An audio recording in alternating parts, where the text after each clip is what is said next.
Di Jawa Barat, Ketua Umum Partai Gerindra Prabowo Subianto melaksanakan sholat Idul Adha di lapangan Mandala Mukti Cikalong Wetan, Kabupaten Bandung Barat. Prabowo menyampaikan terima kasih dan senang atas sambutan masyarakat Bandung Barat. Prabowo melaksanakan sholat Idul Adha ditemani mantan Bupati Purwakarta Deddy Mulyadi, mantan Ketua PSSI Muhammad Iriawan alias Iwan Bule, serta masyarakat daerah sekitar.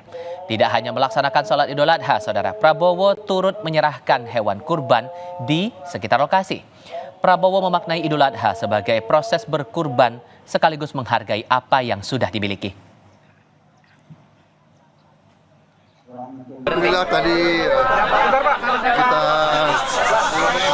melaksanakan sembahyang Idul Adha dengan baik di Kabupaten Bandung Barat ya, dengan baik. Terima kasih. Saya ucapkan terima kasih kepada semua pihak. Ya. Kita di mana Pak? Korban di mana Pak? Ya. Korban di mana Pak? Di sini juga ada korban. Pak, gimana sambutan masyarakat di sini Pak? Luar biasa, luar biasa. Terima kasih. Dengan sabar.